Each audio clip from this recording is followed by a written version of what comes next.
Hey everybody, welcome back to the channel, and welcome to my 8th place, top 8, obviously, remote duel invitational deck profile. I played Drtryon.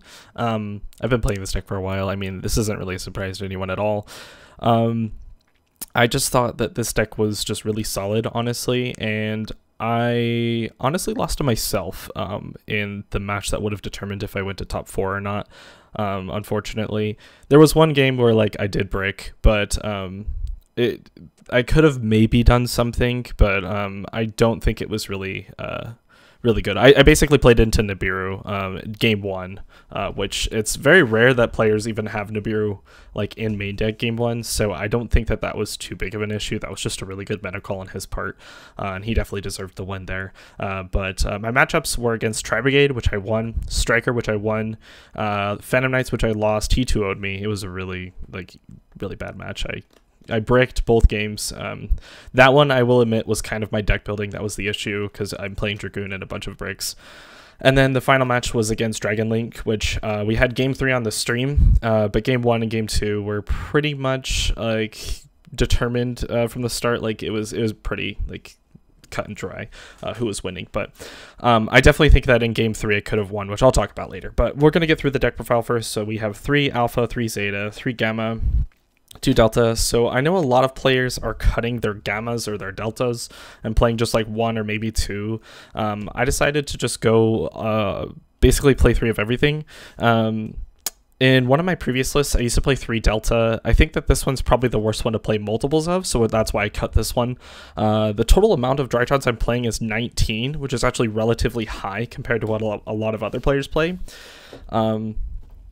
And yeah, so there are, 3, 6, 9, 11 main deck ones, and then we have 3 Nova to search for it, and then 3 Emergency, and then also 2 Fafnir. So 3, 6, 8, 11, 19 Drytrons. And then for the 20th Drytron card that we're playing in the list is the Medionis. Pretty obvious, to be expected. We're not playing 2. There's no reason to play 2, especially because I'm playing Dawn, which Dawn is also able to be searched. Then for fairies, these are consistency fairies, I like to call them, which are a little bit different. We're playing the 3 diviner, the 3 prep, and then the 3 pre-prep, and the 1 Benten. So these are really good to draw, because obviously the pre-prep gives you 2 cards to work with, which is really nice, the Perfection and the Dawn. And then if you draw prep with it, it's busted and you just win, honestly. Every time I drew these 2 together or was able to set up the Perfection by activating Dawn, I won the game. There isn't really a whole lot to say about them. They're just amazing. Diviner a lot of the time searches this if you have the prep. So these 2 are combo, these 2 are combo, this is combo. You know, you have a billion ways to get into the Perfection build, off of the Dawn or whatever. So those are what I like to call consistency fairies. We have the other ones, which we'll get to later, which are kind of bricks, honestly. But yeah, these are brick cards, but they kind of have utility. Just not as much as a lot of the other cards on the list. But Perfection, Natasha, Idaten. Natasha comes up all the time. It's really good. So we're just playing the 4 rituals if you count the Benten. But yeah, all of these cards are really good. Idaten comes up in combos sometimes where you have to use the Dawn, or you can use the Idaten to search for the Dawn and then activate the Dawn, tribute the Idaten, and special the Perfection from your hand. You only get 1 negate out of it, but sometimes the Beatrice can send the Ava, get 2 more, so you have at least 3 negates to work with. So that's usually what it comes down to. It's not too bad. These are fine to draw, but you prefer to usually search them and just draw normal Drytrons, obviously. 1 Dawn, and then the 2 Orange Light and the 1 Ava. So obviously that would be the 6 for the fairies, 3 Diviner, 2 Orange Light, 1 Ava. I know this list is a little out of order, but I just wanted to talk about it this way. They're bricks technically, because you can't combo with them or do anything except maybe Ava sometimes.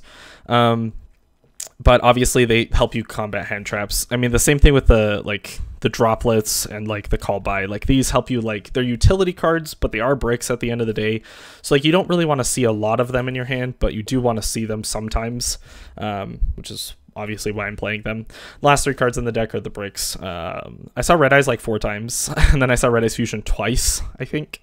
And I saw Dark Magician no times, actually. So kind of funny that it was like that weird ratio, 0-4-2, I think was the ratio, something like that. So it was really interesting, but yeah. I hate drawing them, but, you know, I think that they're worth it at the end of the day, especially because if you get drolled or if you get like cycle readered and you still have 2 monsters on field, you can just turn them into a Dragoon, which is really nice and came up a lot, actually. 2 copies of Fafnir and a Beatrice. Nothing to say about these. Zeus, Downard. Downard didn't come up. Actually, Zeus didn't come up today. It would have if I didn't misplay, which I'll talk about in a second. And then Link Karibo, IP, Phoenix, Unicorn, Appaloosa, Access Code. All of these are just good cards.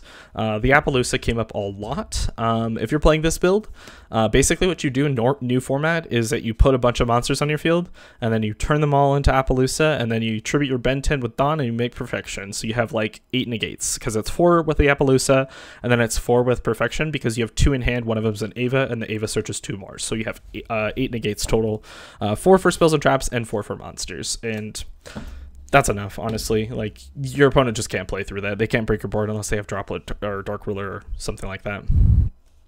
For the rest of the extra deck, we're playing an Arclight and an Entis. Second Arclight doesn't come up. I didn't think it was worth it. The Entis came up once, I think, and it was fine. Nothing to say about that.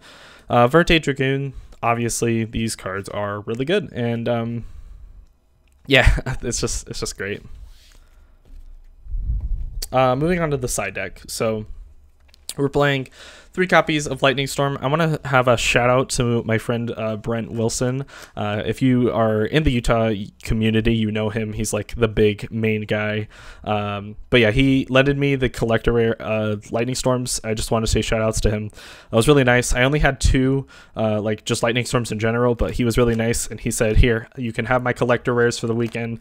I really appreciate it. It was just a really nice thing of him to do, and yeah, I just really appreciate it. So shout outs. Then for the rest of the side deck, we have 3 copies of Talents, 3 copies of Dark Ruler No More, 3 copies of Droll and Lockbird. Here, I'll move this actually over here. 1 Lancia, and then the 2 copies of Twin Twisters. So the Twin Twisters were for IO. I was considering playing Red Reboot in the deck, and a couple of other cards like Prosperity, but when I was in testing for Prosperity, I really just hated the card because it played into Droll really hard, where like this deck already does that, right? But like it takes up like extra deck space, which is kind of the problem, I think, and I just was not liking the card at all, because a lot of times I wanted to OTK my opponent when I activated Prosperity, and so I figured instead of just playing Prosperity, I was originally playing 2 copies of Prosperity.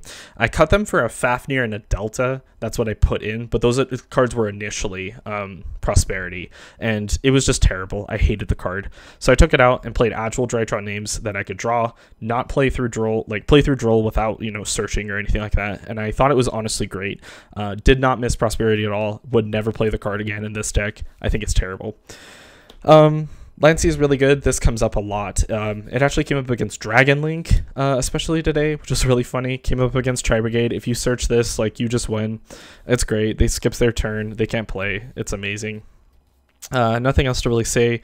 Dark Rulers, I feel like you could get away with just playing 2 and then cutting this for something else.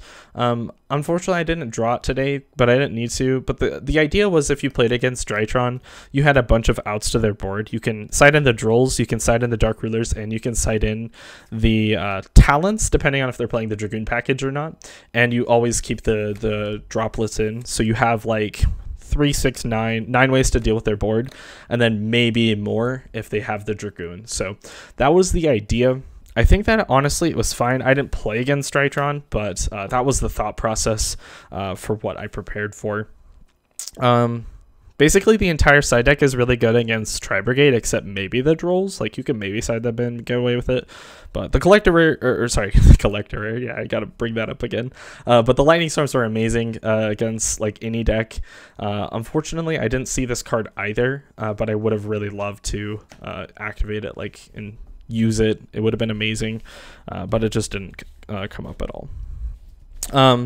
Now I'll talk about the match that I did on stream, since you should be able to go like back onto their YouTube channel and just like view it or whatever. But if I remember correctly, my opening hand was really weird. I opened triple droplets, I opened a prep, and I drew. Let's see what else I'll say. It was talents that was in my side deck. I sided it in, and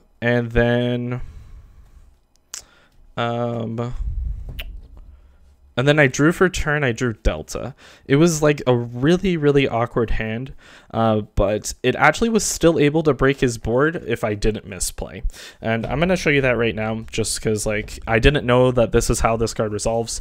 But first things first, the Legionnaire hit a droplet out of my hand, shuffled it back into the deck. That was really nice, actually. I really didn't care about that card, so it was good that he hit that card and not anything else. But, I mean, obviously, he's like a 50-50 to hit it. I drew for turn, drawing the Delta. And then I believe I started with the prep. And his board was Savage with 2 negates. Obviously, it's also returned, so it doesn't really matter. And then he had a Seals and a Biru, which I didn't know. And then he had a Cycle Reader in hand, which I knew because he added off Chaos Ruler.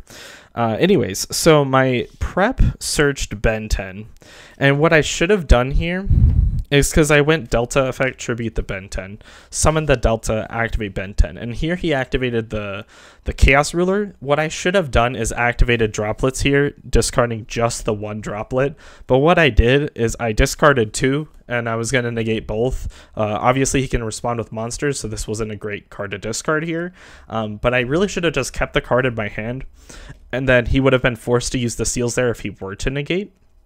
And then if he Seals there and targets his Savage or targets my Delta, it doesn't really matter, because then at that point I do have the talents to take whatever is left on the board or to rip a card out of his hand, which is really nice either way, because in either scenario, basically what happens is he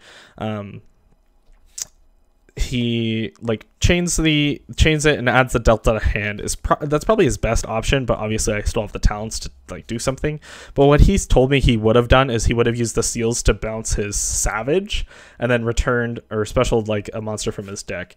But either scenario, that's fine, because his Seals the Seals would have still resolved and negated the Ben 10, but I don't know. It would have been a little bit different of a game, honestly, and that was like really what like was the problem, because then I could have like talents, take a card, or like do something, and then we would have been in, at least at best case scenario, at least a top deck war, and that would be completely fine, honestly. But unfortunately, I played it wrong. I think he might have still been able to like take the game off of me, but like the thought process there was I could have gone Ben 10 search Ava, and then off of the Ava I could normal it and make a Fafnir, or I could add the Diviner, and then Diviner add the Meteonis, and then Meteonis tribute summon back the Ben 10. But that's playing a Cycle Reader, so I probably wouldn't do that because I knew he had a Cycle Reader.